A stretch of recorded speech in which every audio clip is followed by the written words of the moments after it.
We are now halfway through 2025. It makes no sense. My brain doesn't compute that we're already in July. Bro, what are you talking about, man? I feel like I just found out my wife was pregnant, and now we're halfway through. It's cooking. Let her cook. Where's the baby? So today, happy 4th, by the way, I'm going to give you my 10 favorite films of the year so far with a couple of honorable mentions. I need your thoughts down below. I'm going to do the worst version in YouTube short form, so be on the lookout for that. Should I do TV shows? I'm debating. Also, I've already recorded Best of the Decade, so if you want to see that sooner than later, drop that like and leave a comment what movies will be on that list. But right now, we're talking 2025. And to be honest, up until lately, I was thinking, this year's been, it's okay. But I've seen some bangers as of late, and I feel like it's just going to keep getting better. Let's start with honorable mentions. I feel like I need to throw in another comedy in here, so I enjoyed One of Them Days. It made me laugh. I dig the cast. I wanted Mission Impossible: The Final Reckoning to crack the top 10. Unfortunately, I believe it's just a good movie. Still a good movie, just not where I wanted it to be. The How to Train Your Dragon live-action remake captures the spirit of the original, doesn't impede on it. How about Novocaine? Just a rambunctious, insane blast starring Jack Quaid. How about Better Man? A film that I saw last year. It's technically a 2025 release. I loved it. It's one of my favorite musicals of the... Is it the only musical of the year? We'll say way better than this piece of crap from last year. How about that? Predator, Killer of Killers. I usually don't like these episodic films, but going to these different time periods, seeing what I've always wanted to see the Predator do in animated form, this was really fun. But it's not my favorite animated movie of the year. That is Ne Zha 2, a massive Chinese blockbuster that I think cracked almost $2 billion. Yeah, it was an epic experience in the theater. I'm not overly connected to these characters like a lot of people are, but I can't deny it was great. I struggle with number 10. This is on the outside looking in. I'm going Thunderbolts at 11. I thoroughly enjoyed this. Not top tier MCU like some people are saying, but it was a surprising story with this ragtag group of anti-heroes. It seems like Suicide Squad, but it actually goes deeper than I expected it to go, and I enjoy characters like Bob, so I can't wait to see these guys again, but... You have to do something big and important, or nobody will remember you when you're dead. How about Magazine Dreams, starring Jonathan Majors? And putting all of the outside noise to the side, we're just talking about the film in this video. This was a surprisingly intense experience, and I believe if all of that stuff wouldn't have happened, Majors would be in talks for at least some awards buzz. Maybe not an Oscar, but he would be talked about more. This movie would have been talked about more because, frankly, it was just dumped because of all of the things surrounding it. But I think this is an interesting character study, a dark story in general about this bodybuilder, Killian Maddox, who cannot connect to other people. He has this dream of being the ultimate bodybuilder. He believes he's on the verge of stardom, and he's doing whatever it takes to his body to get to that point. And yeah, he's fit. All right, he looks fantastic. But to what degree is he pushing himself to get that way, and nothing else matters? And so that was a story that resonated with me. I mean, we've seen films like this before, Whiplash, where a guy's going to push himself as hard as he possibly can, but this character in this movie goes a step further, and it may or may not lead to some violence. And so that was, yeah, it's not the most pleasant watch in the world, but it's an interesting character study. I love these types of movies, and I really dug this. Some people compared it to Joker. It does become a bit much by the end, but that didn't bother me as much as I expected it to.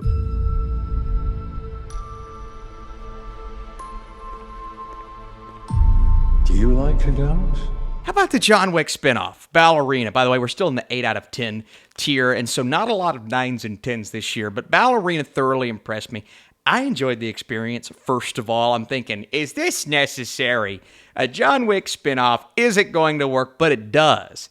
And Ana de Armas kicks a lot of ass. I mean, she is just on fire throughout this entire film. At first, skills aren't as impressive as John Wick's were at the beginning of his movie, but he was already established. We see her when she's training to be what she ultimately becomes by the end of this film, and it's a very similar story and story progression as the first John Wick. And I think that's where people are going to kind of feel like, oh, we've seen this before, right? But the action sequences stand out. It felt like Chad Stahelski kind of ghost directed this based on some of the scenes, but I'm cool with that, right? What she's doing with grenades and flamethrowers. So cool. Yeah, John Wick is shoehorned in here, but it didn't bother me. And I love their showdown or working together, whatever they end up doing. I really enjoyed it. And I believe this one warrants its existence. And it's not my least favorite John Wick film, but they're all great. This one just better than I thought.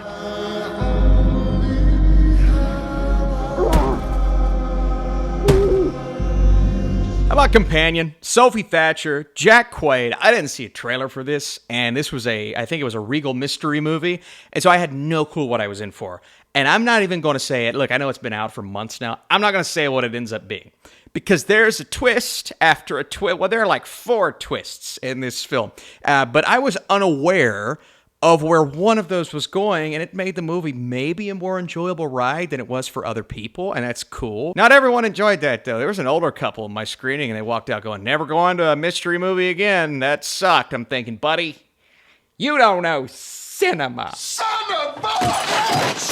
It was just so much fun. Megan Surrey, Lucas Gage, everyone plays their part perfectly to a T. And as it continues to feed you this information about these characters, the more you start to hate certain people, love others, and then you're rooting for one character in particular, and the journey that you go on is just a blast. I keep trying to get my wife to watch this because I think it's on Max or it's on something. I'm thinking, I could go for this again because it's one of those enjoyable, entertaining films that may be a bit flawed, but it overcomes that with creativity, and that's what I'm looking for in a movie like this.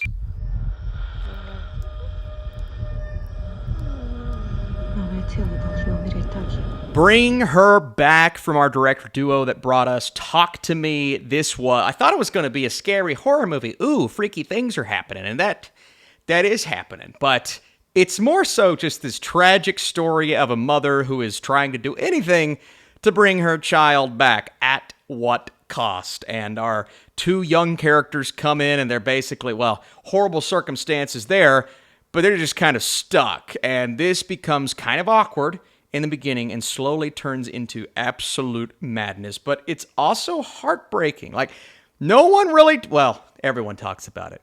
I haven't talked about how heartbreaking this film is. It's a tragedy of sorts. And as a parent, yeah, it kind of broke my heart. Sally Hawkins, man, holy smokes. She is unbelievable in this movie. One of the best performances of the year. Sophie Thatcher, Companion, Sally Hawkins, Bring Her Back. Let's keep this going.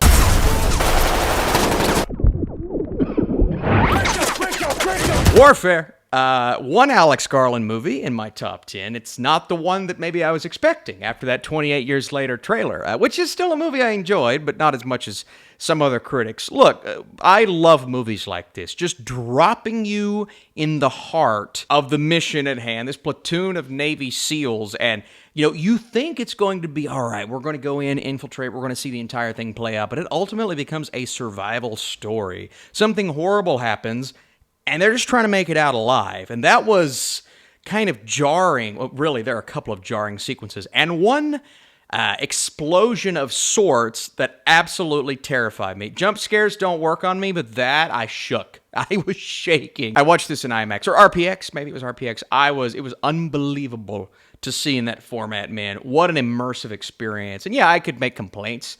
Well, the story's not all there. You don't know anything about these characters, but in the moment that we are witnessing and are a part of, we don't really need to know a lot about these characters. Noah Centineo, Will Poulter, Kit Connor, Joseph Quinn, Charles Melton comes in at one point, and Cosmo Jarvis, who I've just been a big fan of for a while, comes in and just knocks out this role. Maybe the best performance in the entire movie. I was a huge fan of this. Garland does great, but it's co-directed by someone who's actually been there, and a lot of people were there who were on this mission. And so if you like war movies, this is one for you. In this moment, I am wonderful.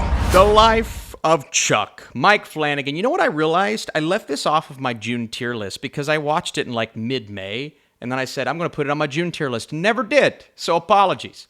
Obviously, I thought it was pretty great. This is one of those movies that you expect Mike Flanagan to do horror.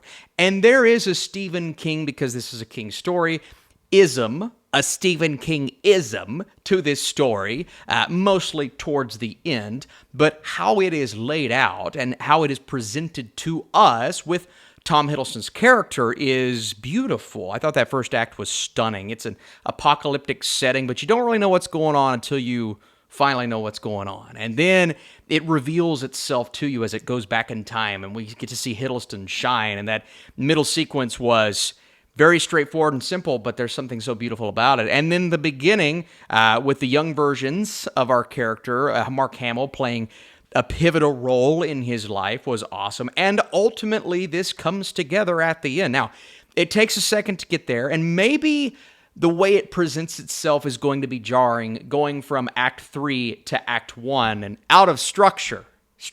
What do you mean by that? But I've come to trust Mike Flanagan regardless of the genre. I thought he was just a horror guy, consistently nails it with Haunting of Hill House, Midnight Mass, but then he comes along and brings those emotionally resonant elements from those projects into this film and directs the absolute hell out of this movie. This works because of the story, but it works because of Mike Flanagan's direction, and I thought that was beautiful. And a great ensemble cast. Shout out to Chiwetel Ejiofor, Matthew Lillard, and again, Mark Hamill.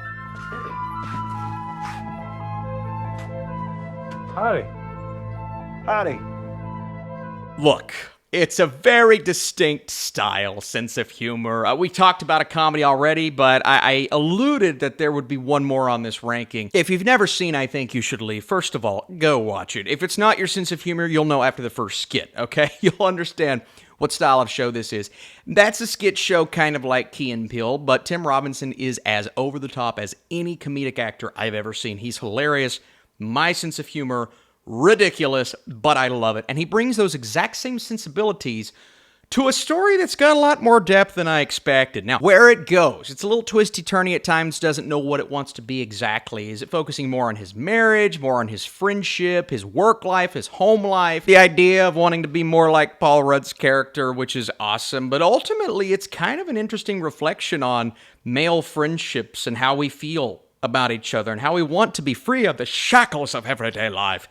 Yeah, it's probably not that deep, but I got some things out of this. Ultimately, you're here to laugh, and it was funny, man. My theater was so ready for Tim Robinson. The first glance that he makes, everyone was laughing. I'm like, all right, everybody knows what we're in for, and if you know what you're in for and you like it with this movie, you're going to laugh, have fun. It is rare nowadays that I am belly laughing in the theater. Comedies just kind of suck. There's one every now and then. Okay, one of them days was funny. Friendship was funny. It's been 6 months. I mean, Naked Gun, we need you. Please be deliver. Is there not like a harbour? It's sort of nature's harbour. Welcome to Wallace Island. No. The Ballad of Wallace Island. I had to look up the director. James Griffiths. I don't even really know who that is. But this is one of those films that just caught me off guard in a similar vein as a movie like Sing Street. Now, I kind of knew that would be good because of the director, but based on this cast and kind of the vibe I was getting over the first 15 minutes, I'm thinking, no, this could be special. This is a beautiful movie. Emotional, simple, easy to watch. It's got a little bit of humor in there, just like a small injection. Tim Key as Charles. Carey Mulligan, by the way, when she comes in, it immediately elevates the movie. And Tom Basden just nails this role, knocks it out of the park. Basically, the movie is a weird dude who has a lot of money on an island. He's quirky. I guess he's not weird. Invites this singer to come and play just for him. A concert for one guy, because he has the money to do so. There's obviously more to it than that. But then Carey Mulligan comes along, her character, and she's been a part of the singer's life, and that causes him to kind of reflect upon his past. And I love the bond between really everyone in this film, but Tim Key is absolutely outstanding. You love to love him. He's so annoying at first, but there's just something charming about that. And then where this film goes, and it causes you as a viewer to kind of feel similarly to our characters, and the way this film ends. One of the best endings of the year. Beautiful, surprising. I love this film. Again, I'm thinking like just similarly to movies like American Animals that came out of nowhere that year. Sing Street came out of nowhere. The Ballad of Wallace Island. That is the film for me this year. I don't know if anything's going to pass it. That just blew me away, and I didn't know it was coming. Number 2. This is tough. I have debated, and you all know I'm a master debater.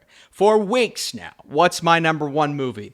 But maybe the freshness of my number one, seeing it twice on a big format in the theater, is swaying me. And so we'll revisit this as we get closer to the end of the year, and maybe things change. But right now, my number two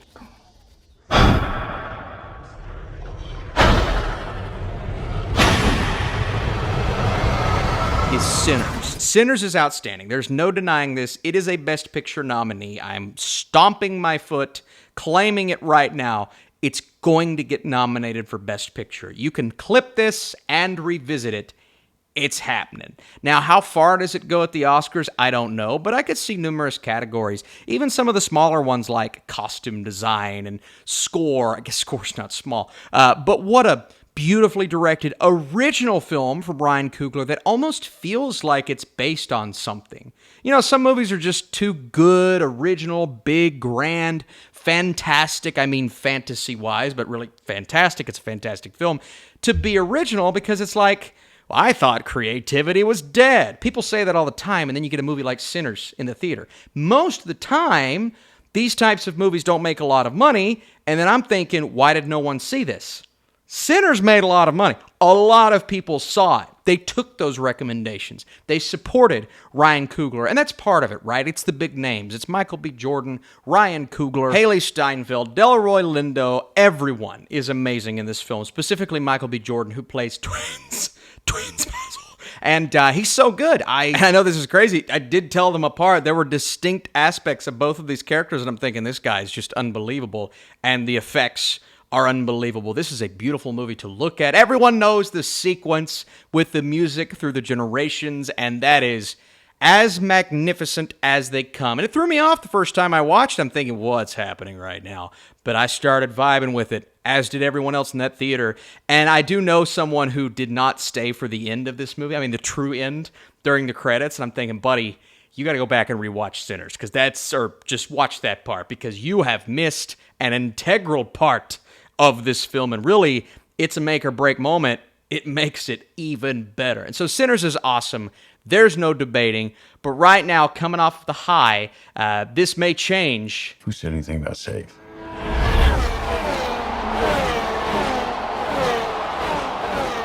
I've got to go. F1 the movie. I'm riding the Top Gun Maverick high straight off of the airplane onto the racetrack, and I'm rumbling. It gave me everything I wanted, needed. I saw it was actually a peer on Twitter was like, I can't believe people are taking F1 over Sinners the movie. I get it, guys. Sinners has thematic depth. Sinners has a better script. I mean, there's no arguing that. But sometimes a movie just delivers everything you want as an experience, as a blockbuster, as a time in the theater, and I've seen it twice. So it wasn't just a one-time thing, right? Sometimes it's a oneer. That's great. Sinners, it's a movie I'm going to watch multiple times, but I don't need to go back and rewatch it to know what it is, right? I know it's great in quality. F1, a week removed, I'm thinking, was it really that good, or was it just the experience elevating my thoughts? I kind of need to see this again to make sure, so I can put my finger on the pulse and know what I'm feeling, and yeah. Pulse was still racing. Heart was pounding the second time around. I want to go watch this in D-Box. That's the one where the seats are actually shaking. I watched Top Gun Maverick in D-Box. Let me tell you, folks, that was an experience. Cliche, trope of characters, conventional story. I do not care. It's all about the execution. Sometimes it's less about the destination and more about the journey, and this journey is compelling. I liked these characters, as predictable as they were. I dug this story. I was super into Brad Pitt's mission. Damson Idris is everything. He's as advertised as an actor, but really everyone's in this film. Some people were giving Carrie Condon heat on Twitter. I'm thinking, what, you guys were watching a different movie. She's so good in this film. Hey, they forced a romance. Who cares? Who cares? It's Carrie freaking Condon. Look how charming she is. If you were Brad Pitt, could you resist that? I couldn't resist Brad Pitt either. But it's what you expect. The technical achievement, the Hans Zimmer score. Oh my God, man. So good. Just you're in the cockpit. The camera angles, the movements. Like, obviously I'm a guy that cares about story, but if you can knock me out with some of these technical aspects, cinematography, score, just the intro when we're slowly zooming into the track and his name pops up, Kaczynski's name, I'm thinking, yeah, okay, we're in, I'm in. I love F1, I love Sinners, I am torn, my heart breaks and aches for everyone watching, because you're probably thinking, this guy just can't make up his mind. No, I'm indecisive, what do you want from me? Thanks for watching. Do you want to see TV shows, best of the decade, all of those things? Be on the lookout later today for worst of the year under my YouTube shorts. Hit the notification bell and send this video to a friend or your grandma. Okay, thank you, bye-bye.